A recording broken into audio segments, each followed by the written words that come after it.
Hey everyone, welcome to the first episode of the Service Podcast.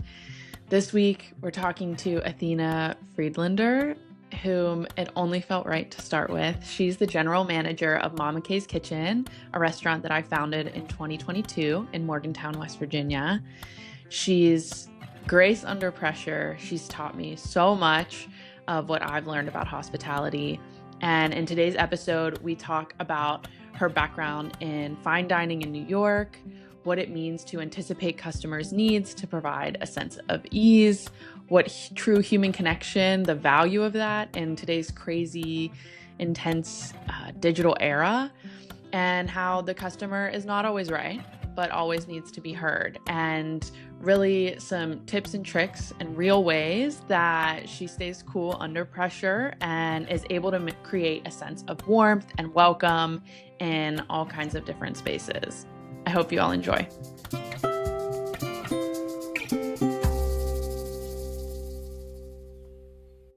Hello, Athena.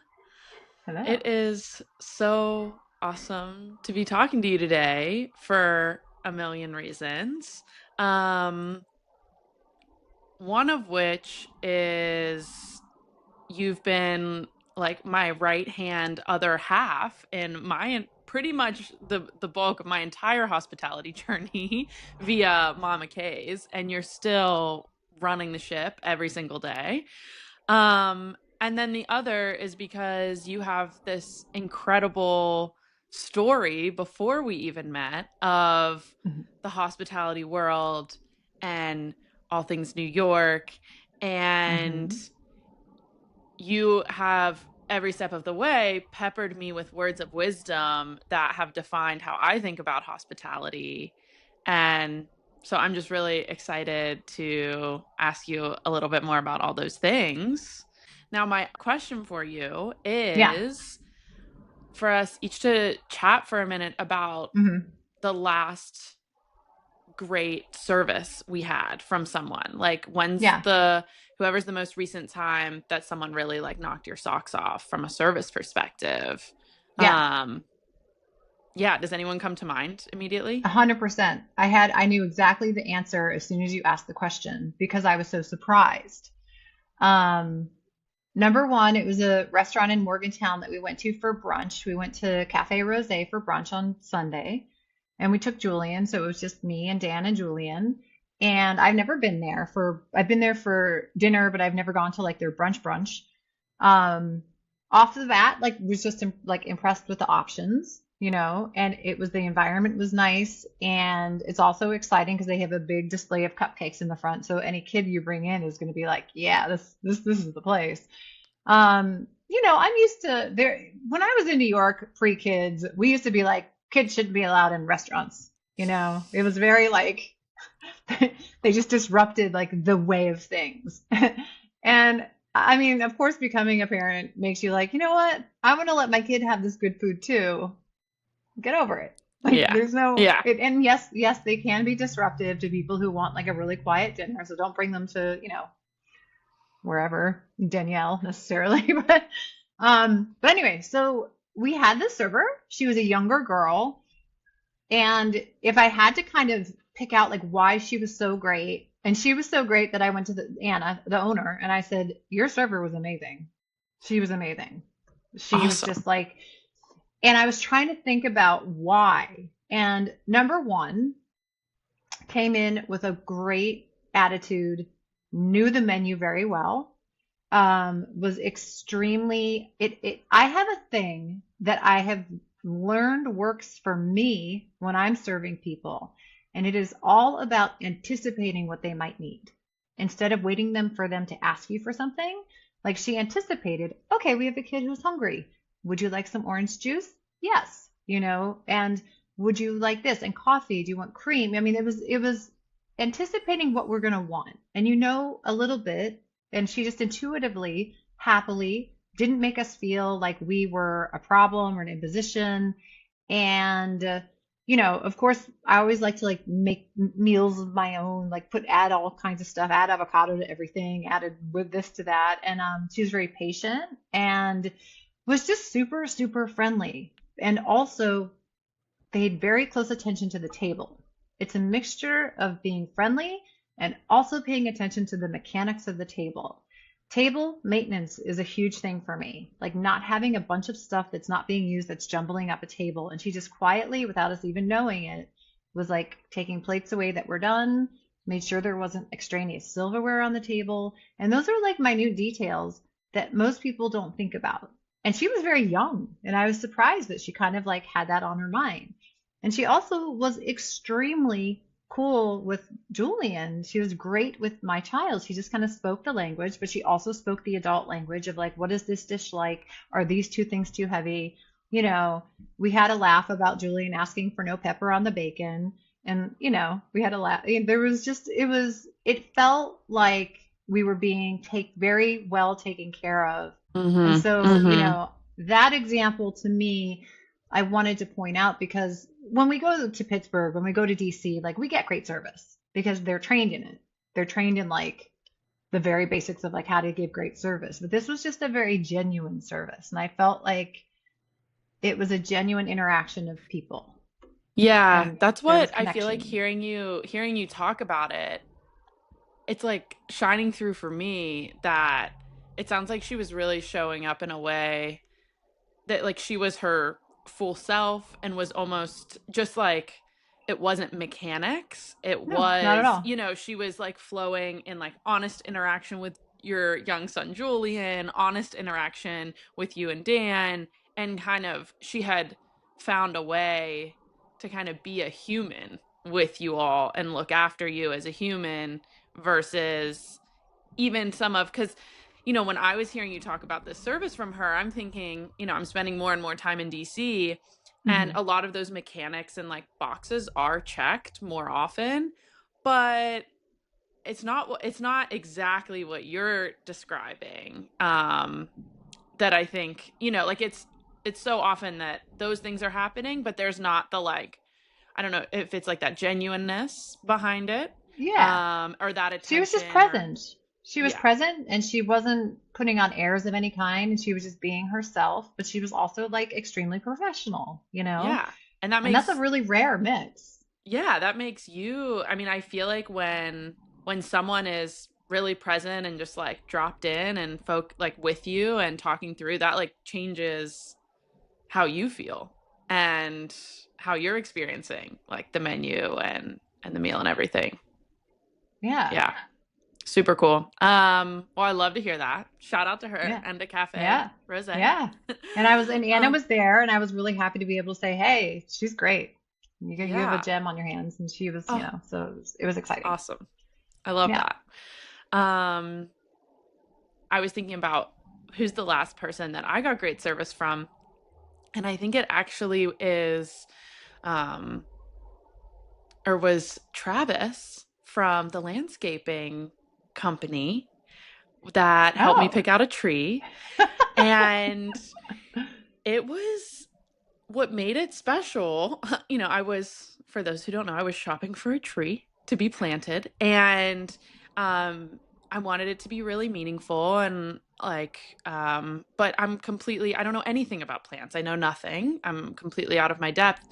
And I don't know if he could hear it in my voice that I needed some guidance or what made him really lean in and kind of get into the decision making process with me, but he really said, if it were me and I were in your shoes, here's what I would want to be thinking about. I would want to make sure it Hmm. lasts, and I would want to make sure if this were my tree. And it sounds so simple, but that act of him really taking a minute to provide like the insights of, as someone who knows a lot about the ecosystem and landscaping, what he would do in the same scenario, I think um, it was just very touching and like made the difference between a very transactional experience and one where I Hmm. felt like someone was giving me advice and looking out for me and what we were trying to do. So um, Yeah.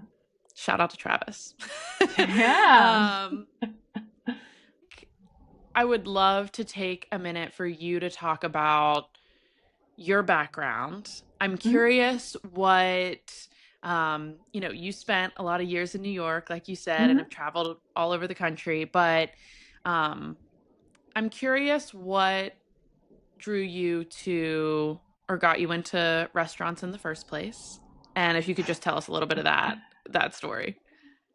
Well, it's funny. The story's kind of funny in where it started and where it ended, or where it like grew into. Because when I was in high school in Clarksburg, West Virginia. My mom was like, "You should probably get a job. It's time for you to get like a job." And I was all nervous, and the only jobs really were available like at the mall. Yeah. And there was one restaurant that was called Garfield's. I would liken it to like a Chili's Light, one of those kinds of franchise places. And I was super nervous. And I walked in and I applied to be a hostess. Um, and they hired me. I on the spot with I had no experience at that point, but I think I had at least enough confidence and presentation that they're like, she's not gonna. Because I mean, they're very corporate. These places are super corporate, and they have a lot of rules that you have to abide by. It's not like you can just walk in and do nothing. Like they're like, this is your checklist. You have to like polish the brass every day. So they actually need people who have some sort of sense of like, okay, I have to follow rules and I have to have a work ethic. But all the people that worked there were a lot older than me. And it was like, I realized if I presented a very professional side, and there was because it was one of the only restaurants at the mall, it would get very busy. So the host is the first person you see.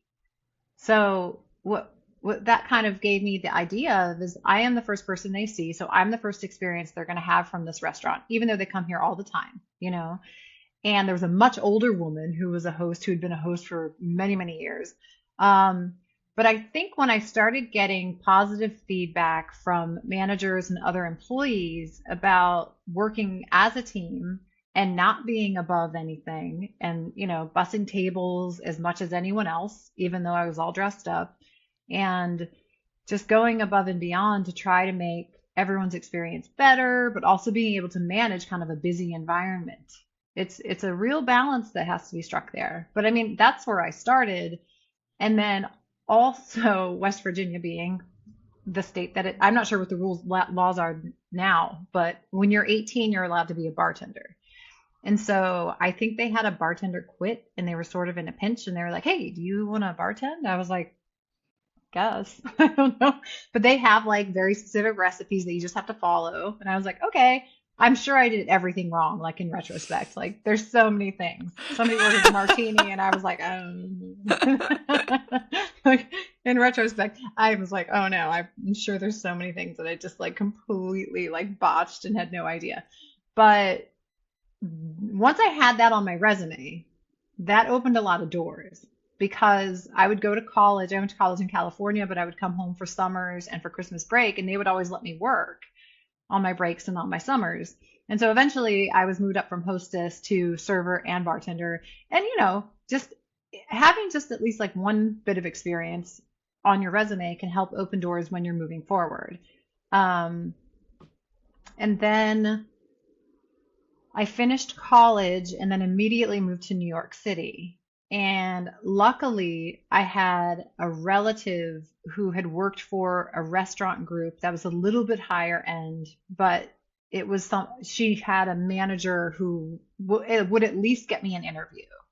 So, I sort of entered into the food scene with a little bit of a connection, but that was a very, very hard transition. That was going from like everyone's super sweet and nice and loves you to like this is hyper competitive. You have got to be like on level 12. But one thing, and I remember there was one server who became a manager and he was always like really hard to work with for everybody because he came from a really high pedigree and he was like he just thought nobody did a good he just was like nobody here is doing a good job. And it was just one of those people. He was my friend though, but I remember him saying, "You're actually a very good bartender." And it was the first time somebody who I never would have expected a compliment from complimented it. And he said, It's because you're very meticulous and you make eye contact with all the people. And it really is that. It's the eye contact, even if you're incredibly busy, instead of ignoring the people that you know you can't get to, like just make eye contact with them and say, I'll be with you in a second. While you're doing a million things, it's that balance, of multitasking and making things accurately. Yeah. I was going to ask about that actually, because as you're talking about, like, I'm getting overwhelmed just thinking about the craft cocktail world, like the checklist for every drink and the meticulous details and the amount of just like information and operations you're trying to run to get all of these drinks that you're holding. You're remembering drinks that have been ordered, you're making them, making sure they're right, getting them to the right people. And then at the same time, there's the whole other skill set, which is being the like charismatic human for the folks at the bar or sitting at the bar. And so I'm curious, I guess, how you prioritize those two things, right? Like, not Hmm. just like how much do you just put your head down and get the drink done, and how much do you try to have like an interaction, a verbal chit chat for a minute. And then also, though, I think you just brought up this point of how meaningful it is to people who are waiting to just get an acknowledgement, and that Right. that alone buys you a lot of grace. And so, yeah, just curious your thoughts on like both those things. It is absolutely a matter of multitasking. It is keeping the what you know has been ordered and that you are making, and then or learning how to do those things efficiently. Learning if you can make two drinks in one shaker, even though they're going to two different people. It's kind of like there's that math going on in your head all the time, and then but then also talking to people. And then after you do it for a long time, you are able to talk to people while you're making drinks. So you're not just like sitting there with your head down, like making stuff. You're actually like chatting with people and you're saying, you're bringing new people in. And honestly, there are times where it's so busy, you do have to kind of just go heads down a little bit. And those are the times where all I can do is like the best I can do is eye contact, and say, 1 second, be with you right there. But then follow through with that. We would do Gramercy Tavern, which is a pretty well-known restaurant in New York, is part of the Danny Meyer empire. What I always say about my experience at Gramercy is that was basically like getting a master's degree in hospitality. That's where my thinking started to change about food and drink and service and how you interact with people and how you can really elevate the experience of the people that you're serving, and that it's not for a self-serving purpose. It's not because you're looking for a bigger tip. It's not because you're looking for a higher check average. It's because you just want them to feel good. Um, and, you know, the ways that you do that is conversation. You remember what that person likes.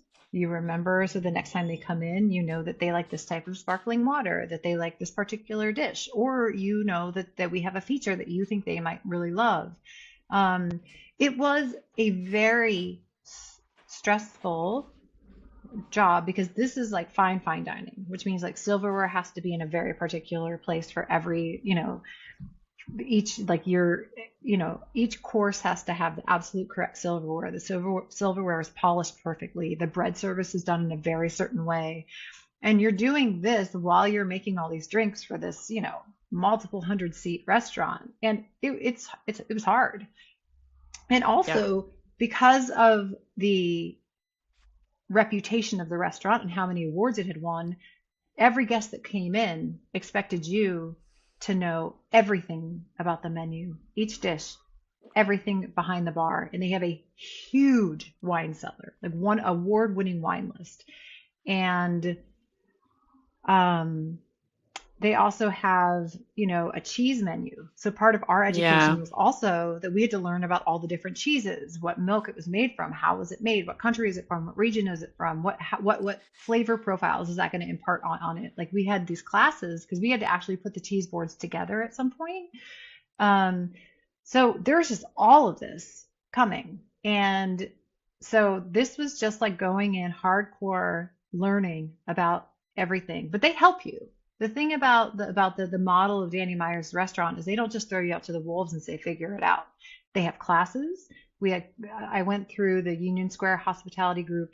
They have a wine certification program, which is basically the same thing as the Quartermaster Sommelier, but it's done through their restaurant group, and they have their wine directors. They don't use the term sommelier, but they have their wine directors. Each one takes a different region of the world, and they teach you about it, and you can get certified in different levels. And I wonder like how you um well, I guess so I'm kind of hearing you say a couple things. I mean, I think it's definitely known like yeah, Danny Myers and everything he did, right? And with his enlightened hospitality Mm-hmm. ideas and then obviously like operationalizing that in through the hospitality group and like the Mm-hmm. way staff are able to grow and learn so much. It's like from my understanding is it really was like kind of a revolution in the hospitality world to put so much Yeah. investment in your team and to really say like the value is in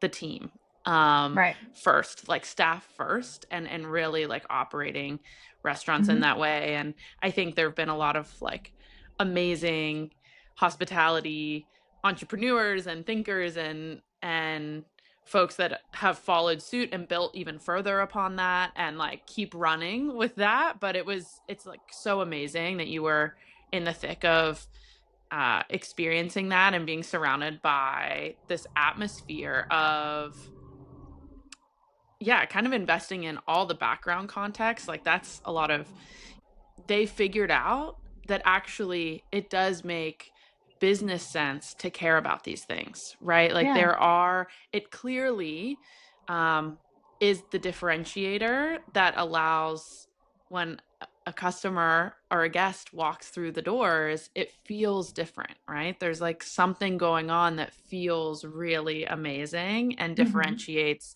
a lot of these super excellent restaurants from the rest. And I think it's really interesting that to hear you talk about how much of it really was like an intense, deep understanding of the menu and like, yeah, almost like the research and academic world of it Mm-hmm. all. And then also, um, you mentioned talking about like how much emphasis is placed on remembering details about guests. And Yeah. I'm curious why you think if there's any other just like major focal points there were Mm-hmm. and kind of why is it, right? Why are those things important? Like why is remembering a guest's regular water or preference? Like what is it that makes that powerful?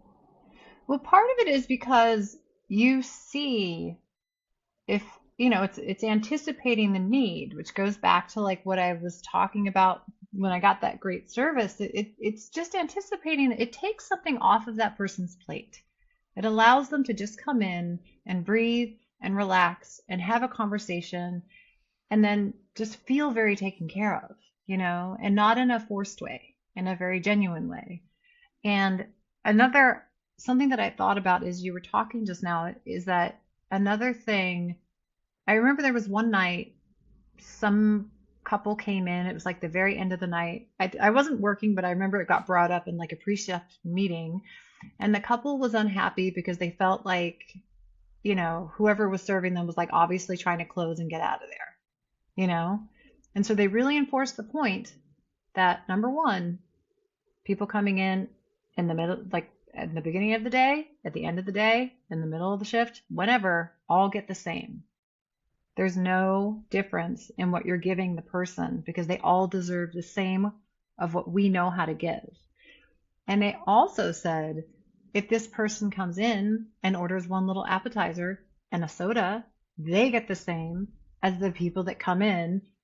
I'm not going to say names, but celebrities, huge New York, whoever's would come in. They all get the same level of service. And Mm, to me, that was like such an incredible takeaway. And I always brought that with me because, it doesn't matter who they are. Like it's your job to give them something that makes their day better, that makes them feel taken care of. And so I don't know, there's like this leveling of the playing field there. totally. I think it's so that's so beautiful because it's so easy to see how And we've all done it, right? It's like, you know who the big fish are that are going to order the expensive bottle Hmm. and leave a tip, and consistently say it's part of the ethos that everybody gets this treatment, and gets the same level of service and care. And I think, you said something, everybody who walks through the door at whatever time deserves, and we're going to give them what we uniquely know how to do, right? Which is actually like, it's a feeling. Like, it's not just the food on the plate. That's a big part of it, but it's also the whole experience. And that actually, um it is so rare. Like, there are not that many spaces that we walk into and we feel that, like, oh, okay, I'm good, I'm comfortable. It's like, kind of, I'm trying to think about where else you get to feel that. It's like walking into maybe your like mother or grandmother's house, and Hmm. so like walking into family and friends' homes, that's there, but it's super rare, right? But it's a special thing to know how to create that environment. Yeah. And it did come because I mean it was from the top down. And that's true for any restaurant I've worked in, and all levels of function and dysfunction. It's like from the top down, and Danny Meyer was really good at hiring GMs and managers and people that fostered that in you, and they made you as an employee feel like you were part of this team and part of this, that it is part of the enlightened hospitality philosophy that he had. And it was just built into the machine, but it was not it didn't feel false or corporatey or anything. It felt very genuine, like very, Yeah. very genuine. Yeah. And So obviously we have gotten to work together a lot over the past few mhm, years.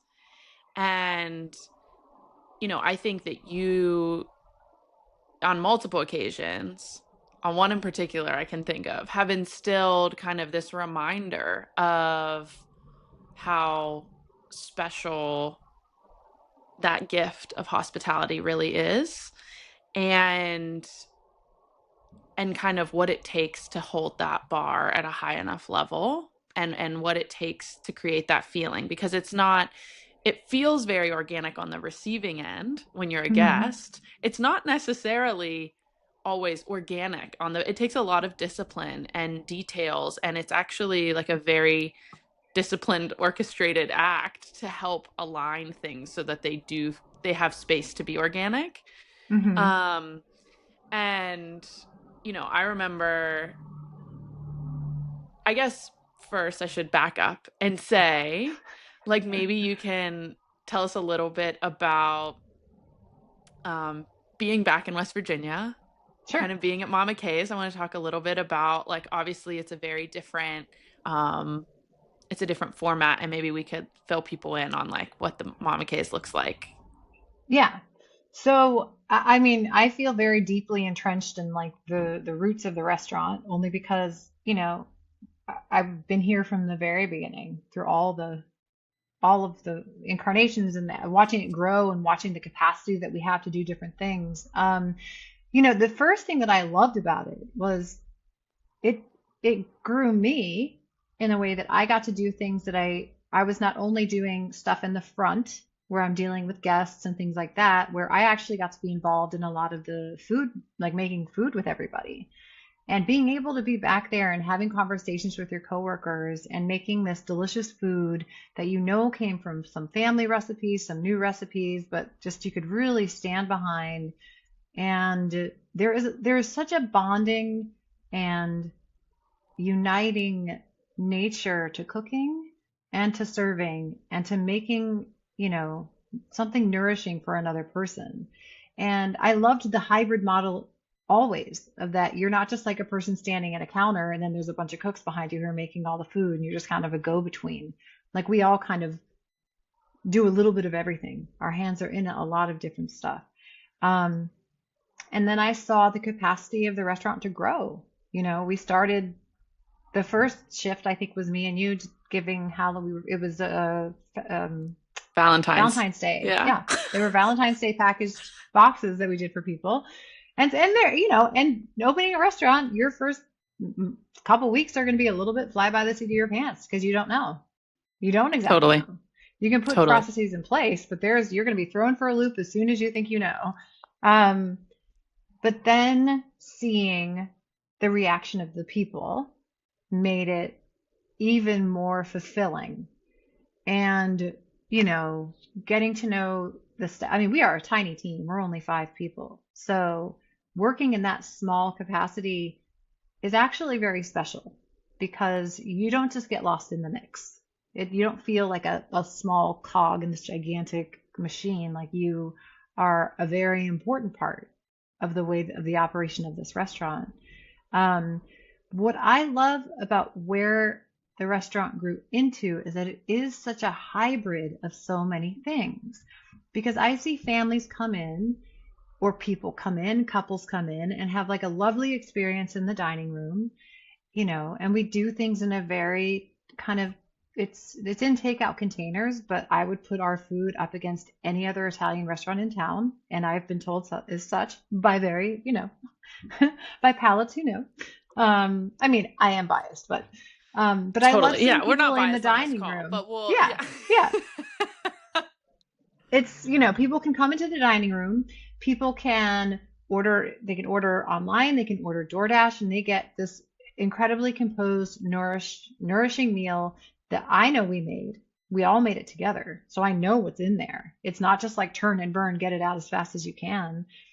And then we also have this other arm that's doing caterings where you have an office lunch. You have a lunch with your family, a dinner with your family, and we can take all the stress out of it and just deliver you with something your grandmother would make and just let you have your time with your family. Nobody has to worry about the dishes. Nobody has to worry about like the thought of like, what am I going to make? What are people going to like? Like we take, to me, that it is the nature of anticipating the needs of more of other people and being able to Mm, take that off their plate so that they can feel more free to be with each other.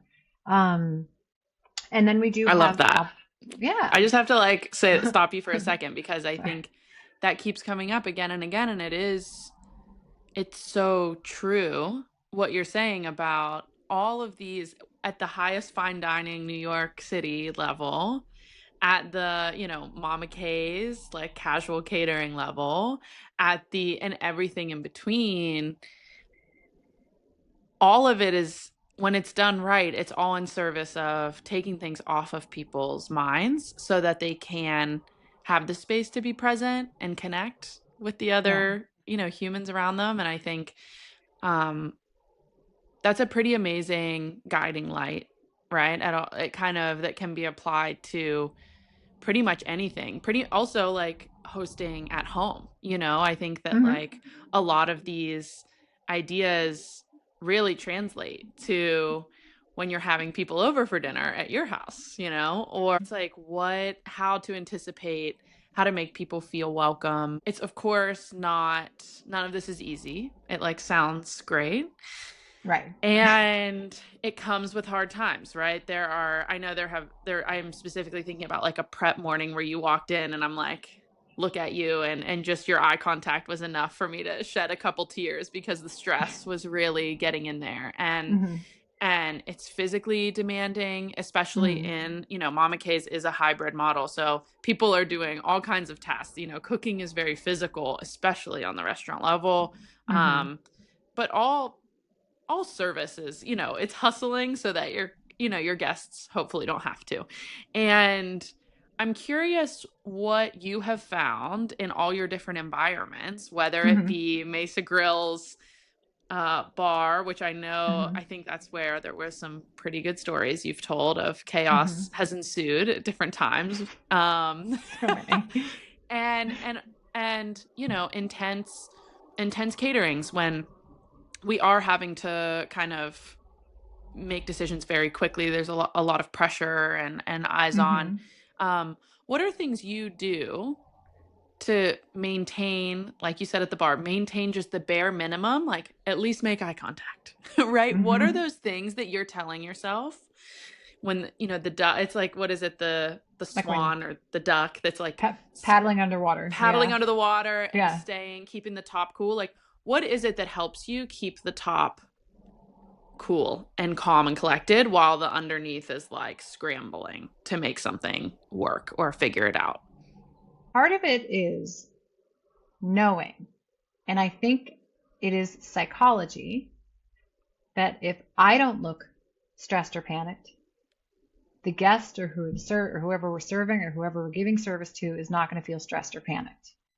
And so, no matter what is happening back here, I don't want them to feel it at all.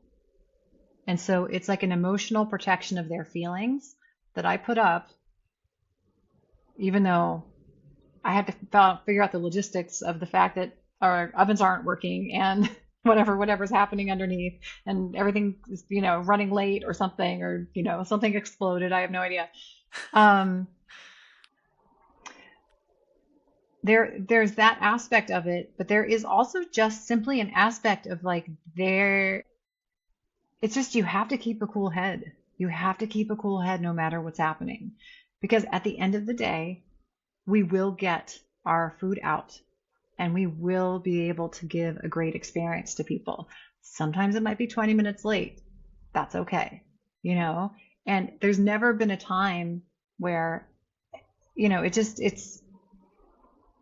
is a little bit of like, you have to put on the mask Hmm. and also say, and if you say, yes, there's a difference between, yeah, we're about 15 minutes late. We're really busy. Cause you've had a server who was like, sorry, we're totally slammed right now. Like, don't tell people. My rule is don't let them know. They don't need to know. The less they know, the Yeah. better. It's a little bit like fake it till you make it. Like if Yeah. you like present that it's all okay, then it's all okay. Or even if you present something that's not okay, it's how you present it. You can say, Mm, hey, so we actually ran into this issue. This is what we would love to do to correct it, if that's okay with you. 99% of the time, they're like, whatever. They're not that worried about it. It's more like we're worried because we know what our standards are. So we have to be able to say they're not going to notice, or if you do need to loop them into something, it's how you do it. You know, say we may not be able to do this, but we can definitely do this, and this would be really great too. There's a way to kind of still maintain that service, that anticipating of a need if there's something that we can't do or is running late or whatever it is. Um, yeah.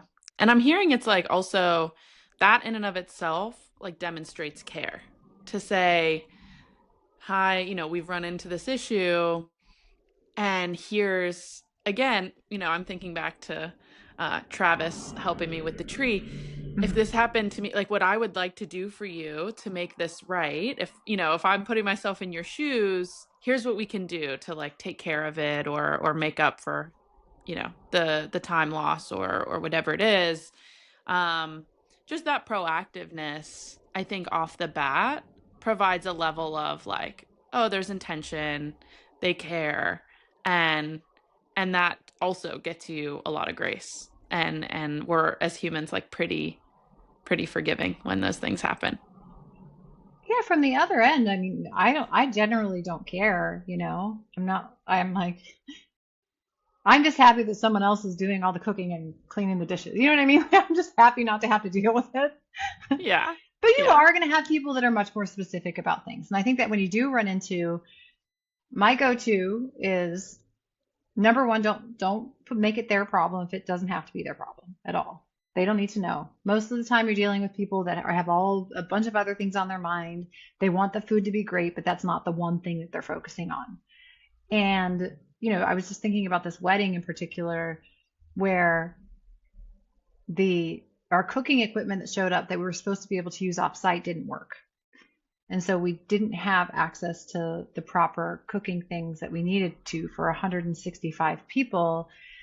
And so immediately I just was like, okay, I can't necessarily work this out myself. I'm going to grab the chef and we're going to talk it out. And we're going to say, okay, what is our plan? And then we came up with an immediate emergency plan. They knew nothing about it. They had no idea that any of this was happening.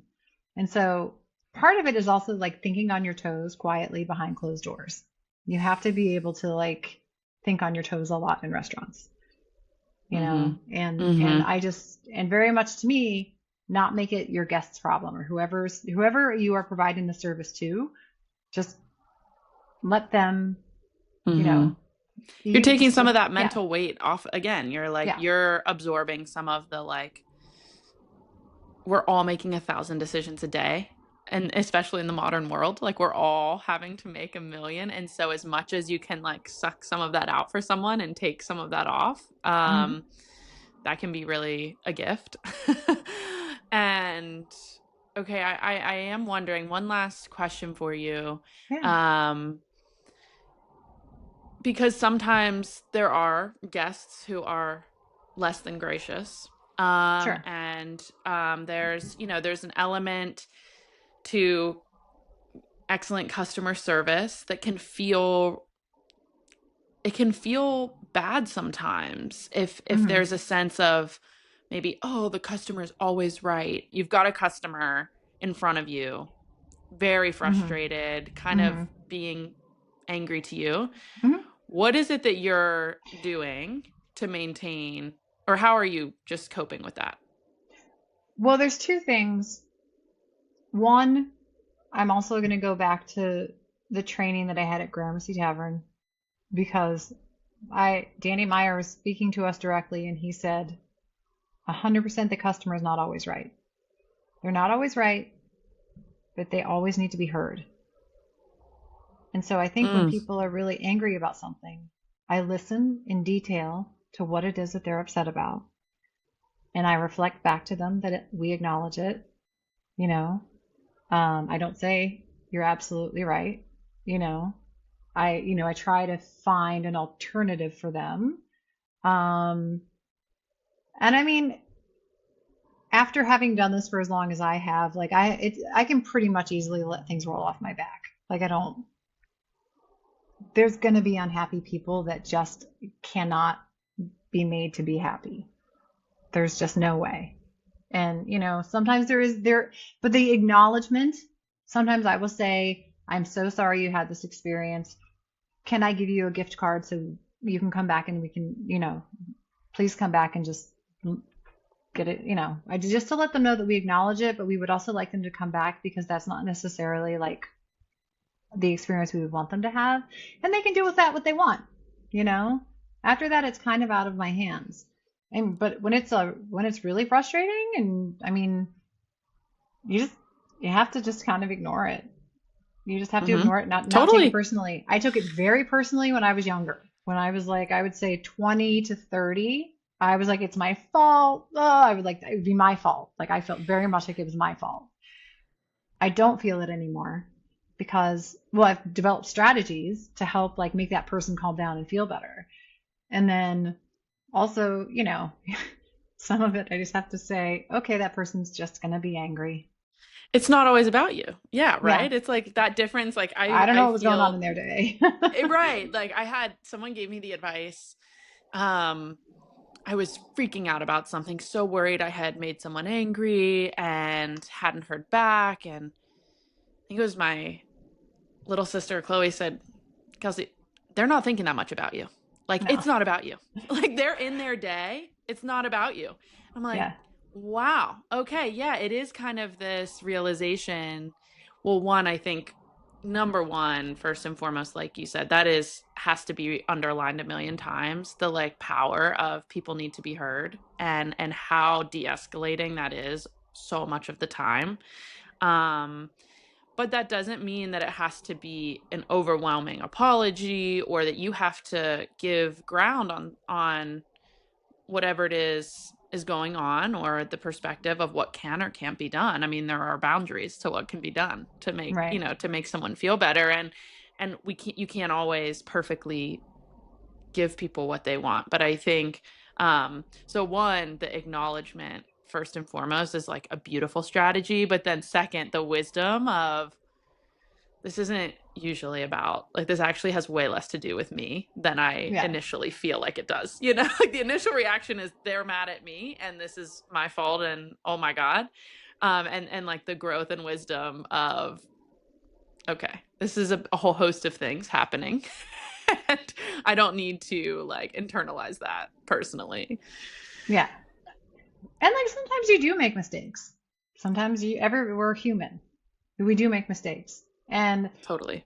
I always think of, there was some like self-helpy thing I was listening to once, and he's like, you get all A's and one B, but all you can concentrate on is the B, you know? And I think about that sometimes in the restaurant industry because even if something doesn't go exactly as planned or whatever, I mean, but you have to see the full picture of it, the full Totally. picture of why this restaurant exists and what we're trying to give to people. And this Totally. one little thing, this person didn't like it. That's what that is. It's part of life, you know? Yeah. And Yeah. so you have to sort of just flow with it. Okay. Well, I But think yeah. with that, that's a beautiful note to kind of wrap us up with. But I have a question for you. Okay. What was the one time you said one time in particular I did something that do you remember what you were talking about? I think I started to say, yeah, I was thinking about that particular morning where I was like in a total, I was prep cook that day, was stressed. We had huge team changes, Yeah. huge stressors on kind of all of us. Like you said, Hmm. when it's tight knit, there's it's a blessing and a curse, and I think way more blessing than curse. But Sure. um but it was a super intense time, and you really, I think, saw that and were able to reframe for me how this work is hard, and it's okay that it's hard, and it's actually like beautiful in how hard it is. It's like Yeah. you said we are serving people food, and we are making people feel welcome, and that's a really hard thing to do. Hmm. And kind of, it's okay that it's hard, and it's um I think you were able to kind of reframe in a way that felt so true how this mission of Hmm. hospitality and creating spaces for people to show up was like worth the toil, because I think sometimes it can feel like, why are we doing it? Right. Why are we working so hard? Like, Yeah. is it is it Yeah. worth it? And I think in that moment you really like reinstored my faith and my vision for like what it means to be making beautiful food Hmm. and serving people, and yeah, it was just Yeah. like, And that's one, just if I could say one last thing, that the reason why I stay in this, I went to grad school. I have a master's degree in something totally unrelated.